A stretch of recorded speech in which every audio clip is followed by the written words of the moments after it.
ஒரு 1 லேக்குக்கு இன்வெஸ்ட்மெண்ட் பண்ணுறீங்கன்னு வச்சுக்கோங்களேன். அந்த ஸ்டாக்கை எல்லாத்தையும் நீங்கள் நவரத்னாலேயே போடணுங்கிறது இல்லை.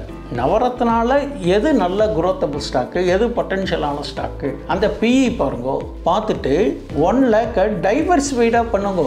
சப்போஸ் அவங்களுக்கு என்ன ஆர்டர்ஸ் கிடைக்கிறது, என்ன பெர்ஃபார்ம் பண்ணுறாங்க, அதனுடைய ப்ராஃபிட் என்ன, இது அடிப்படையில் தான் நம்ம எல்லாம் செலக்ட் பண்ணி வச்சுருக்காங்க. ஒரு சில கம்பெனிஸ்க்கு ஆர்டர்ஸ் கம்மியாக கிடைச்சிருக்கலாம், அதனுடைய பிஸ்னஸ் குறைஞ்சிருக்கலாம், சேல்ஸ் டர்ன் ஓவர் குறைஞ்சிருக்கலாம். அதனால் அதை நவரத்னாலேருந்து எடுக்கணுங்கிற அவசியம் கிடையாது. இப்போ ஐஆர்எஃப்சி, ஐஆர்சிடிசினா புதுசாக ரயில் விடுறாங்க, அதனுடைய சர்வீஸ் குரோத் இருக்குது. புதுசாக ஒரு ஐஆர்சிடிசியில் ரெஸ்டாரண்ட் ஓப்பன் பண்ணுறாங்க, சர்வீஸ் இம்ப்ரூவ்மெண்ட்டுங்கிற போது உங்களுக்கு ஐஆர்சிடிசி ஸ்டாக்லாம் மேலே ஏறுறது. ஏன்னா கடந்த காலத்து நிகழ்வுகள் அடிப்படையில் டெலிஷனோ இன்க்ளூஷனோ அதில் எதுவும் பண்ணின மாதிரி தெரியல. கூட வேணால் மினி நவரத்னான்னு ஓப்பன் பண்ணியிருக்காங்க. மினி நவரத்னானா ஒரு 3 இயர்ஸுக்கு உள்ள பர்ஃபார்மன்ஸ் வச்சு. கட்டுமானத்தின் வலிமை, கட்டிடங்களின் பாதுகாப்பு, ஸ்ரீ துர்கா டிஎம்டி கம்பிகள். நியூஸ் கஃபே நேயர்களுக்கு வணக்கம். ஷேர் மார்க்கெட்டில் என்ன மாதிரி ஸ்டாக்ஸ்லாம் இருக்குது, அதை எப்படி செலக்ட் பண்ணலான்றதை தெரிஞ்சுக்கிறதுக்காக wealth management advisor Thiru Viswanathan அவர்களை இன்வைட் பண்ணியிருக்கோம். வணக்கம் சார். வணக்கம் கௌதம் சார். இப்போ நிறையா ஃபினான்ஷியல் அட்வைசர்ஸ் சொல்கிறது என்னென்னா, இந்த நவரத்னா ஸ்டாக்ஸை மிஸ் பண்ணுறாதீங்க, ஸோ இதை கண்டிப்பாக வாங்கி வச்சுக்கோங்க அப்படின்னு சொல்கிறாங்க. ஸோ அப்படி நவரத்னா ஸ்டாக்ஸ்னால் என்ன சார்? ஃபஸ்ட்டு செக்டார் வைஸாக நம்ம அனலைஸ் பண்ணுறோம் ஸ்டாக் மார்க்கெட்டில். Public sector, private sector, banking sector, இந்த மாதிரி ஃபார்மா செக்டார். இப்போ இதில் பார்த்தீங்கன்னாக்கா நவரத்னா அப்படின்னா 9 ஜெம்ஸ், அதனுடைய கன்சல்டேஷன் தான் நம்ம நவரத்னான்னு சொல்கிறோம்.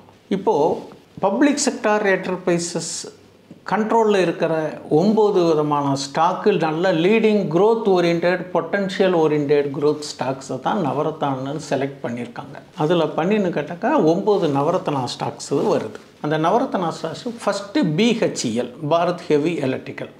அது பவர் செக்டார். செக்டார் வைஸாக அதில் எல்லாமே கலத்து தான் இருக்கும். ரெண்டாவது பிபிசிஎல், இது பெட்ரோலியம் இண்டஸ்ட்ரி. மூணாவது கோல் இண்டியா. கோல் ப்ரொடியூஸ் பண்ணுற செக்டார். அடுத்தது GAIL India, natural gas and petroleum, இது மேனுஃபேக்சரிங் ப்ரொடக்ஷன்ஸ் பண்ணுற கம்பெனி கெயில் இண்டியா. எல்லாமே டைரெக்டாக நேரடியான கவர்மெண்ட் ஆஃப் இந்தியாவுடைய அண்டர் த கண்ட்ரோல். அடுத்தது HPCL, Hindu petroleum corporation limited சொல்லுவாங்க, அது பெட்ரோலியம் ப்ராடக்ட்ஸு. அதேமாதிரி இந்தியன் ஆயில் கார்பரேஷன், அதுவும் பெட்ரோலியம் ப்ராடக்ட்ஸ். என்டிபிசின்னு சொல்கிறாங்க. என்டிபிசி அப்படின்னா நேஷ்னல் தெர்மல் பவர் கார்பரேஷன், இது பவர் ஜென்ரேஷன். அடுத்தது ONGC, oil and natural gas company, இது oil producing and natural gas production company. அப்புறம் SAIL, steel authority of India limited. Steel authority of India லிமிடெட்டுங்கிறது இது ஒரு கவர்மெண்ட் கன்சர்ன் தான். இது steel producing company. BEL, power sector. இப்போது இது எல்லாமே ஸ்டாக்ஸினுடைய ரேட்டு பார்த்திங்கனாலே நியர் 52 வீக் ஹை கிட்ட தான் ட்ரேடு ஆகிட்டு இருக்கான். ஏன்னா இப்போ பவர் செக்டார் நல்ல க்ரோத்தாக இருக்குது. Oil sector, oil refineries, steel sector எல்லாமே ஓரளவுக்கு நல்ல பொட்டென்ஷியல் க்ரோத் கொடுத்துருக்கு. அதனால் ஃபார் எக்ஸாம்பிள் இப்போ நம்ம ரெக்கார்ட் பண்ணுற டயத்தில் இன்றைக்கி பாருங்கோ, பெல்லு நேற்றுக்கு இன்றைக்கும் நல்ல ஏற்றம் கண்டிருக்கு இந்த பங்கு. பட் இதெல்லாம் எவ்வளோ நாளைக்கு ஏறும், கரெக்ஷன்ஸ் வருமாங்கிறது டெக்னிக்கலாக தான் நம்ம முடிவு பண்ணணும். நவரத்னா ஸ்டாக்ஸ் எல்லாம் இதுதான். இதெல்லாம் என்ன அப்படின்னு கேட்டீங்கன்னாக்கா, subject to the market trend, ஏற்ற இறக்கங்கள் என்பது சகஜம். இந்த ஸ்டாக்லாம் ஓரளவுக்கு ஹெல்த்தி அண்டு பொட்டென்ஷியலான ஸ்டாக்கு, நல்ல க்ரோத் பண்ணக்கூடிய ஸ்டாக்குங்கிறதுனால தான் இதை நவரத்னா கேட்டகரியில் வச்சுருக்காங்க.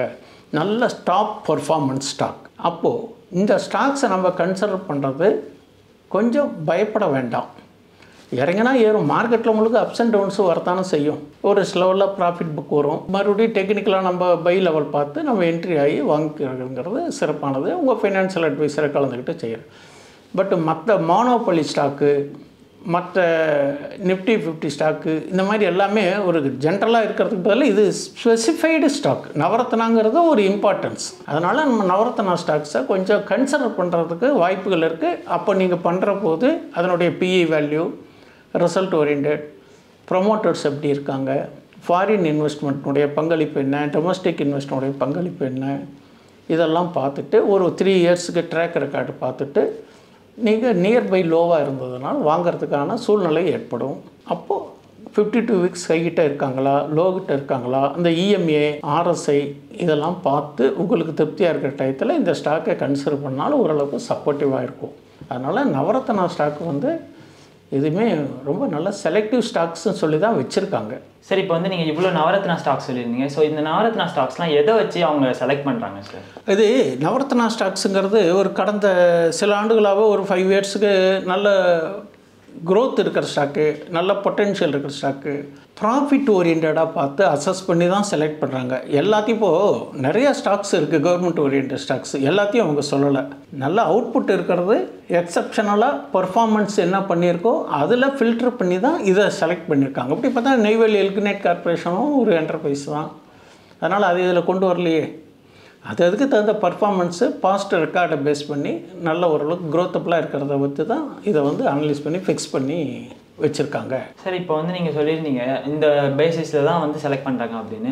ஸோ இப்போ வந்து ஒரு செக்டாரில் வந்து மார்க்கெட் லீடராக இருக்கிறவங்களை விட்டுட்டு ஏன் வந்து இந்த மாதிரி ஸ்டாக்ஸ் வந்து செலக்ட் பண்ணுறாங்க சார்? இப்போது இந்த மாதிரி ஸ்டாக்ஸ் நவரத்னாங்கிறது உங்களுக்கு பப்ளிக் செக்டார் என்டர்பிரைசஸ்ஸு ஓரளவுக்கு ஒரு நம்பகத்தன்மையாக இருக்குது அப்படிங்கிறது தான். ஒரு தனியார் துறைக்கும் ஒரு அரசு துறைக்கும் ஒன்று வித்தியாசம் இருக்குது இல்லைங்களா? ஒரு நம்பகத்தன்மைன்னு வரணும் இல்லையா?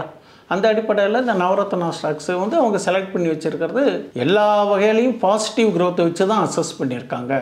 அதனால் நமக்கு ஒரு நம்பகத்தன்மை இருக்குங்கிற அடிப்படையில் டெக்னிக்கெல்லாம் பார்த்துட்டு நம்ம கன்சிடர் பண்ணுறதுக்கு ஒரு ஆரோக்கியமானது. ஸோ இப்போ வந்து இது வந்து ஒரு சுச்சுவேஷனாக எடுத்துப்போம். சப்போஸ் இந்த ஸ்டாக்கில் வந்து ஏதோ ஒன்று வந்து ஒரு நல்ல ப்ராஃபிட் கொடுக்கல, லாஸ் கொடுக்குது அப்படின்னா அவங்க வந்து அந்த நவரத்னா ஸ்டேட்டஸை வந்து அந்த கம்பெனி கிட்டேருந்து வாங்குறதுக்கு வாய்ப்பு இருக்கா சார்? அப்படி இதுவரையும் செஞ்ச மாதிரி எனக்கு தெரியலை. நான் கிட்டத்தட்ட என்னுடைய கடந்த கால அனுபவம் 2000 பார்த்த வரலையும் நவரத்னா பிஹெச்இஎல் அப்படின்னு கேட்டேன்னா ஒரு சின்ன உதாரணம் சொல்கிறேன். நீங்கள் கேட்டது கொஞ்சம் தடவை டீட்டெயில். 2018 401 மேலே ட்ரேட் ஆயிடுச்சு. அதே சப்சிக்வெண்ட்டாக ஒரு கடந்த 2-3 வருடங்களுக்கு முன்னால் 73 வந்துட்டு அது வந்ததுனால அதுலேருந்து அதை எடுக்கலை.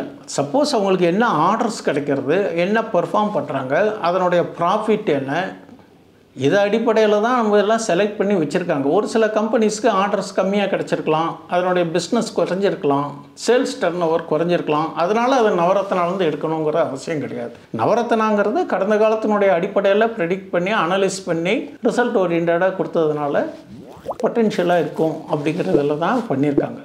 அதே பிஹெச்இஎல் இப்போ பாருங்கள் 315 ரூபாவில் ட்ரேட் ஆகிட்டு இருக்கான் இன்றைக்கி.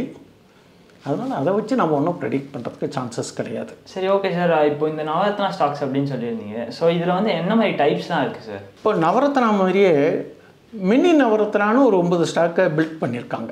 அது என்ன கேட்டிங்கன்னா நல்ல குட் பர்ஃபார்மன்ஸு அண்டு பொட்டன்ஷியல் க்ரோத்தாக கடந்த 3 ஆண்டுகளில் செஞ்சது. இப்போ முன்னாடி சொன்ன நவரத்னாலாம் பார்த்திங்கன்னா ரொம்ப வருஷத்தில் இருக்கிறதுல ஒரு ஸ்டாண்டாக இருக்கிறது. இப்போ இந்த மினி நவரத்னாங்கிறது இப்போ சமீப காலத்தில் ஒரு பில்ட் பண்ணியிருக்காங்க. என்ன அப்படின்னு கேட்டால் கடந்த 3 ஆண்டுகளில் நல்லா ஓரளவுக்கு சேல்ஸ் க்ரோத் காமிச்சதில்லை. அதில் பார்த்தீங்கன்னாக்கா first airport authority of India ஒன்று, அடுத்தது பிஎஸ்என்எல், மூணாவது கண்டெய்னர் கார்பரேஷன் கன்கார்டு அப்படின்னு சொல்லுவோம், நாலாவது engineers India EIL engineers India, அடுத்தது ஹிந்துஸ்தான் ஏரோநாட்டிக்ஸ் லிமிடெட், அடுத்தது ஐஆர்சிடிசி, அடுத்தது ஐஆர்எஃப்சி, அடுத்தது நேஷ்னல் பில்டிங் கார்பரேஷன், அது என்பிசிசி, அடுத்தது என்ஹெச்பிசி. இந்த 9 தான் வச்சுருக்காங்க மினி நவரத்னா கம்பெனியில். நிறைய இருக்குது கவர்மெண்ட் கார்பரேஷன்ஸ் கம்பெனி. இப்போ கொச்சின் ஷிப்யார்டு, மசகாரா எல்லாமே வந்து கவர்மெண்ட் அண்டர்டேக்கிங் தான். அதனால் பொட்டென்ஷியல் க்ரோத் எப்படி இருக்குது, கடந்த 3 வருஷத்தில் என்ன பர்ஃபார்மன்ஸ் பண்ணியிருக்காங்க. இப்போ ஐஆர்எஃப்சி ஐஆர்சிடிசினா புதுசாக ரயில் விடுறாங்க, அதனுடைய சர்வீஸ் க்ரோத் இருக்குது. புதுசாக ஒரு ஐஆர்சிடிசியில் ரெஸ்டாரண்ட் ஓப்பன் பண்ணுறாங்க, சர்வீஸ் இம்ப்ரூவ்மெண்ட்டுங்கிற போது உங்களுக்கு ஐஆர்சிடிசி ஸ்டாக்லாம் மேலே ஏறுறது. புதுசாக ரயில் விடுறாங்க அப்படிங்கிற போது ரயில்வே சம்மந்தப்பட்ட துறையெல்லாம் இருக்குது, அதெல்லாம் இதில் கொண்டுன்னு வரல. ஆனால் சில குறிப்பிட்ட செலக்டிவாக மினி ரத்னான்னு வச்சுருக்காங்க. இது ஓரளவுக்கு அப்ஸ் அண்ட் டவுன்ஸ் இருக்கலாம், subject to market condition, buy and sell இருக்கிற போது மாறும். சார் இப்போ வந்து நீங்கள் 2 டைப் ஆஃப் நவரத்னா ஸ்டாக் சொல்லியிருந்தீங்க. ஸோ இப்போ வந்து ஒரு மினி நவரத்னா ஸ்டாக்லேருந்து ஒரு மகா நவரத்னா ஸ்டாக்குக்கு மூவ் ஆகுதுன்னா அந்த ஸ்டாக்கில் வந்து ஏதாவது ப்ரைஸ் சேஞ்சஸ் ஆகுமா? ப்ரைஸ் சேஞ்சஸுக்கும் இந்த அப்கிரேடுக்கும் ஒன்றும் பெரிய வித்தியாசம் இல்லை. Price changes subject to the ஸ்டாக்கினுடைய குவாலிட்டி அண்டு கேரக்டருக்கு தான் இதே தவிர கவர்மெண்ட்டில் இப்போ வந்து ஓரளவுக்கு என்ன ஸ்கீம் போட்டிருக்காங்க, எந்த அளவுக்கு இம்ப்ரூவ்மெண்ட்ஸ் பண்ணுறாங்கிற அளவுக்கு அதனுடைய டிரான்சாக்ஷன் இப்போது திடீர்னு ஹெச்ஏஎல்லுக்கு ஒரு ஆர்டர் கிடைக்கிறதுன்னு வச்சுக்கோங்களேன். அந்த ஹெச்ஏஎல்லுக்கு ஆர்டர் கிடைக்கிற போது அந்த ஸ்டாக்கினுடைய வேல்யூ இன்க்ரீஸ் ஆகும். பேக்ஸ் ஆர்டர் அப்படிம்பாங்க. அதே மாதிரி பெல்லுக்கு இப்போ சந்திராயன் விட்டாங்க. சந்திராயன் விடுற போது பெல் ஸ்டாக்லாம் ஏறித்து. அப்போ ஏறினது தான் 78 வந்து கிட்ட 103 150 வந்ததுக்கு இப்படி ஏறித்து. அதே மாதிரி எல்என்டி ஏறித்து.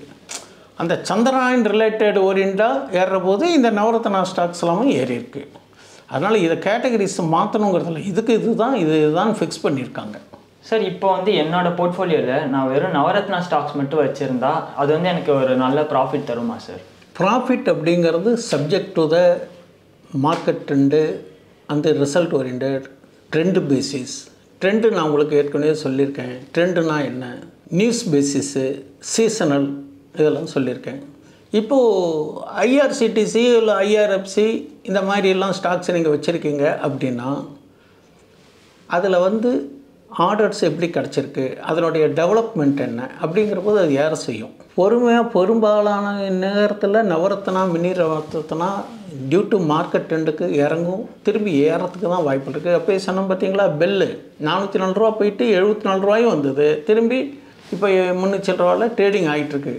அதனால் நீங்கள் ஒன்ஸ் இன்வெஸ்ட்மெண்ட் அப்படின்னு டிசைட் பண்ணிட்டீங்கன்னா, என்னுடைய கருத்து நீங்கள் இப்போ கேட்டதுனால சொல்கிறேன், ஒரு இன்வெஸ்ட்மெண்ட் அப்படின்னிங்கன்னா ஒரு 1 லேக்குக்கு இன்வெஸ்ட்மெண்ட் பண்ணுறீங்கன்னு வச்சுக்கோங்களேன். அந்த ஸ்டாக்கை எல்லாத்தையும் நீங்கள் நவரத்னாலேயே போடணுங்கிறது இல்லை. நவரத்னாவில் எது நல்ல குரோத்தபிள் ஸ்டாக்கு, எது பொட்டென்ஷியலான ஸ்டாக்கு, அந்த பிஇ பாருங்கோ, பார்த்துட்டு 1 லேக்கை டைவர்சிஃபைடாக பண்ணுங்க. டைவர்சிஃபைடுனா உங்களுக்கு வேரியஸ் செக்டார். இப்போ எஃப்எம்சிஜி இருக்குது, எல்லாத்தையும் நீங்கள் நவரத்னாவில் பண்ணிடுறத பற்றி பிரச்சனை இல்லை. அது நீங்கள் உங்களுக்கு ப்ராஃபிட்டை கொடுத்து இன்வெஸ்ட்மெண்ட்டுன்னா அதை பற்றி பிரச்சனை இல்லை. அது நீங்கள் ஒரு சர்டன் பீரியட் வரலையும் விட்டுற போகிறீங்க, அது அப்க்ரோத்து தான். ஆனால் ட்ரேடிங் ஆஸ்பெக்டில் ஷார்ட் டைம் இன்வெஸ்ட்மெண்ட்டுனா இதெல்லாம் நீங்கள் பார்க்கணும். டைவர்சிஃபிகேஷன் பண்ணுறது ஹெல்த்தி. 1 லேக்கு 4 செக்டாரில், அந்த 4 செக்டாரில் எது நல்ல ஸ்டாக்கு, அந்த 4 ஸ்டாக்காக ஃபண்டமெண்டலாக பேராமீட்டரை பார்த்து பண்ணணும். அதனால் எல்லா ஸ்டாக்லையும் பண்ணக்கூடாது. அப்போ டைவர்சிஃபிகேஷன் பண்ணுற போது 3 செக்டார் தூக்கிட்டு இருக்கோம். சப்போஸ் 1 லட்ச ரூபா பண்ணுறீங்க, 1.30 போகும். அந்த 1.30 போகிற போது ஒரு செக்டார் மட்டும் வீக்காக இருக்கும், அது சீசனல் செக்டார், அது டவுன் ட்ரெண்டாக இருக்கும். அப்போ இதனுடைய லாஸை மற்ற செக்டார் காம்பன்சேட் பண்ணி உங்களுக்கு ஓவராலாக ப்ராஃபிட் காமிக்கும். அதனால் Navratna is a good stock தான், நான் ஸ்டாக்கை பற்றி குறை சொல்லலை. பட் ஹோல்டிங் அப்படிங்கிற இன்வெஸ்ட்மெண்ட்ங்கிற போது நீங்கள் தைரியமாக பண்ணுறதுக்கான சான்சஸ் இருக்குது, subject to the technical. Sir இப்போ நீங்கள் எஃப்எம்சிஜின்னு சொன்னோன்னே தான் எனக்கு ஒரு டவுட் வருது. இப்போது நவரத்னா ஸ்டாக்ஸில் வந்து ஏன் எஃப்எம்சிஜி செக்டாரை ஆடே பண்ணல சார்? சார் நவரத்னா செக்டாரில் அதில் எஃப்எம்சிஜி செக்டாரில் பப்ளிக் செக்டார் என்ன இருக்குது? ITC private, Nestle private, Tata groups, Tata consumer private. இப்போ இதெல்லாம் பார்த்தீங்கன்னா பெல்லு, பிபிசிஎல் கோல்லாம் கவர்மெண்ட் ஓரியன்ட் ஸ்டாக்ஸ்.